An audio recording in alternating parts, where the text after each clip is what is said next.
Hello students, आपका मेरे channel smart study में स्वागत है। स्टूडेंट्स, आज हम शिक्षा निदेशालय की तरफ से दी जाने वाली वर्कशीट नंबर 31 करेंगे, जो कि क्लास 6 to 8 के लिए है।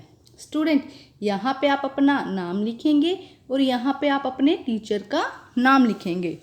स्टूडेंट्स, ये वर्कशीट 12 अगस्त 2020 के लिए है। तो आइए आज की वर्कशीट शुरू करते हैं। वर्कशीट शुरू करने से पहले बेटा प्लीज़ मेरे चैनल को सब्सक्राइब कर दीजिए। तो आइए शुरू करते हैं आज की वर्कशीट। देखिए क्या दिया गया है आज की वर्कशीट में बेटा।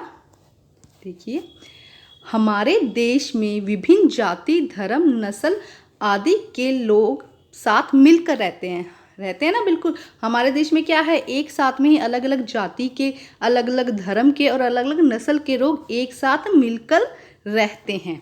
उनका खान पान, भाषा, रहन सहन सब अलग अलग है। देखो, अगर वो लोग क्या होते हैं, अलग अलग टाइप के खाना खाते हैं। अगर पंजाबी लोग हैं तो वो अलग टाइप का खाना खाते हैं, और अगर हम बात करते हैं हरियाणवी लोग की तो वो अलग टाइप का खाना खाते हैं। उनकी भाषा अलग होती है, उनका रहन सहन, उनके कपड़े क्या होते हैं, अलग होते हैं।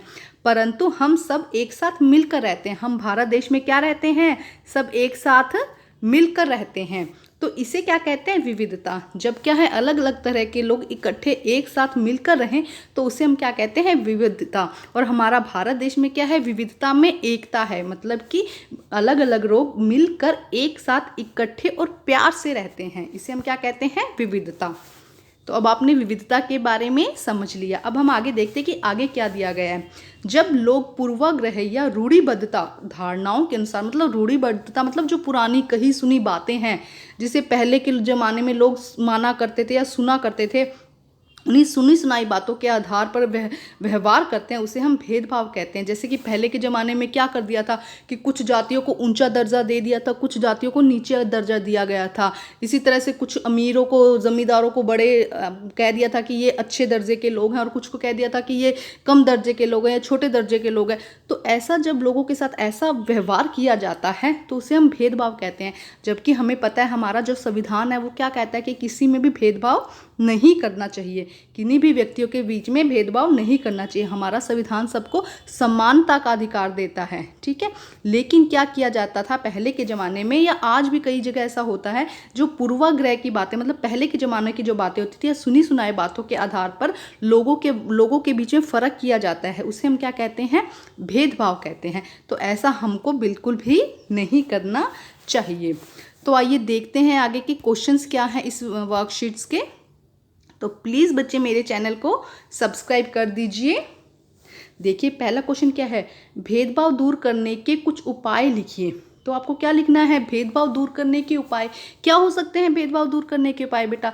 देखो, सबको शिक्षा मिलनी चाहिए। क्या होगा, जिससे शिक्षा मिलेगी तो लोग पढ़ेंगे तो उन्हें क्या होगा, भेदभाव ना करने की समझ आएगी कि किसी भी व्यक्ति में भेदभाव नहीं करना है, सबको समान समझना है। सबको रोजगार के जो अवसर है, उनका जो काम धंधा, जितनी उनमें योग्यता है उसके अकॉर्डिंग क्या मिलना चाहिए, सबको समान अवसर मिलने चाहिए।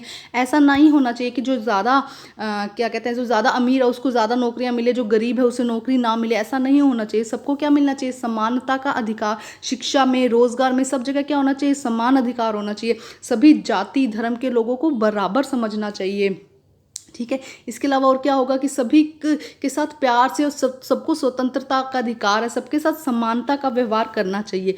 तो आइए स्टूडेंट्स करते हैं इसका आंसर हम। देखिए क्या होगा इसका आंसर बेटा। तो देखिए स्टूडेंट्स क्या होगा इसका आंसर, भेदभाव दूर करने के उपाय। क्या उपाय हो सकते हैं भेदभाव को दूर करने के। तो नंबर 1 पे आता है समानता का अधिकार। क्या होना चाहिए, सबको समान अधिकार मिलने चाहिए। जितने भी भारत देश में जितने भी लोग हैं उन सबके साथ क्या होना चाहिए, समानता का व्यवहार होना चाहिए। सभी व्यक्तियों को, चाहे वह किसी भी जाति, धर्म, लिंग से हो, मतलब कुछ भी हो, चाहे वो कोई भी जाति का हो, कोई भी धर्म का हो, कोई भी लिंग हो, मतलब मेल हो या फीमेल हो, सभी को समान दृष्टि से देखना चाहिए। अगर हम सभी को समान दृष्टि से देखेंगे तो भेदभाव दूर हो जाएगा, ठीक है। नंबर 2 पे है शिक्षा। सभी को समान शिक्षा के अवसर उपलब्ध होने चाहिए। सबको क्या होना चाहिए, समान शिक्षा के उपलब्ध होने चाहिए। ऐसा नहीं है कि जो अमीर है सिर्फ उसी को पढ़ाई करने का मौका मिलना चाहिए, नहीं, सभी को क्या होना चाहिए, समान शिक्षा के अवसर प्राप्त होने चाहिए। नेक्स्ट देखते हैं, नेक्स्ट क्या है स्टूडेंट्स, आइए देखिए नेक्स्ट क्या है। शिक्षा, शिक्षा हमने कर लिया। नंबर 3 पे क्या है, छुआछूत। किसी भी व्यक्ति के साथ छुआछूत आदि भेदभाव नहीं करने चाहिए। यहाँ पे ये नहीं आएगा क्या, किसी भी व्यक्ति के साथ छुआछूत आदि भेदभाव नहीं करने चाहिए। कभी भी किसी व्यक्ति के साथ कि वो ऊंची जाति का है, नीची जाति का है, ऐसे हमें भेदभाव नहीं करना है। ठीक है स्टूडेंट्स। तो देखिए नेक्स्ट क्या कहता है, रोजगार। नंबर 4 पे क्या आता है, रोजगार। सभी व्यक्तियों को उनकी योग्यता के अनुसार रोजगार के अवसर उपलब्ध होने चाहिए। मतलब जो व्यक्ति जितना योग्य है उसको अकॉर्डिंग, चाहे अमीर गरीब, किसी भी जाति धर्म, किसी भी चीज़ से हो, उसमें भेदभाव नहीं करना है। चाहे वो किसी भी जाति धर्म का हो, उसे योग्यता के अनुसार उसे रोजगार के अवसर उपलब्ध होने चाहिए। तो ये हमारे 4 पॉइंट हो गए, समानता, शिक्षा, छुआछूत और रोजगार। अगर इन सब में समानता आ जाएगी तो भेदभाव अपने आप दूर हो जाइएगा।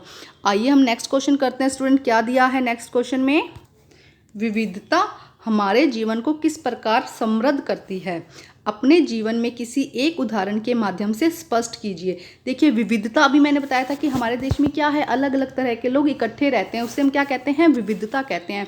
तो हमारे जीवन को किस प्रकार समृद्ध करती है, देखो बिल्कुल समृद्ध करती है ना। हम एक साथ रहते हुए अलग अलग तरीके के लोगों के साथ में रहते हैं, उनके त्यौहार बनाते हैं, उनके त्योहारों को हम बनाते हैं। इसके अलावा उनकी भाषाएं बोलते हैं, सीख जाते हैं ना। अगर आपके दोस्त अलग अलग भाषाएं बोलेंगे तो आप भी सीख जाएंगे उनकी भाषा, उनके त्योहार सीख जाएंगे, उनका रहन सहन सीख जाएंगे। ठीक है, तो ये क्या कहता है, इससे हमारा जीवन, हम एक दायरे में ना रह के, हम क्या हो जाता है, हमारा अगर इतना दायरा है तो वो दायरा बढ़ जाता है, हम 4 चीज़ें अलग नई नई और सीख जाते हैं उससे। इसीलिए क्या कहा जाता है, विविधता हमारे जीवन को और अधिक समृद्ध बना देती है। आइए इसका आंसर करते हैं स्टूडेंट्स हम। तो देखिए स्टूडेंट क्या होगा इसका आंसर, विविधता हमारे जीवन को और अधिक समृद्ध बनाती है। क्यों बनाती है, क्योंकि हमारे देश में विभिन्न प्रकार की भाषा, जाति और धर्म के लोग एक साथ रहते हैं, इसे हम विविधता कहते हैं। ठीक है, पहले तो हम विविधता का मीनिंग बताते हैं कि विविधता होता क्या है। इसमें क्या आता है, विभिन्न प्रकार की भाषा, जाति और धर्म के लोग एक साथ रहते हैं, इसे हम विविधता कहते हैं। विविधता की वजह से मैंने अपने जीवन में बहुत कुछ सीखा है। क्या सीखा है, वो कह रहे हैं ना कि उदाहरण दो, आपने ऐसा क्या सीख लिया विविधता। जैसे कि मेरे कुछ दोस्त पंजाबी हैं, कुछ दोस्त क्या हैं, हरियाणा से हैं, और कुछ दोस्त मुसलमान हैं।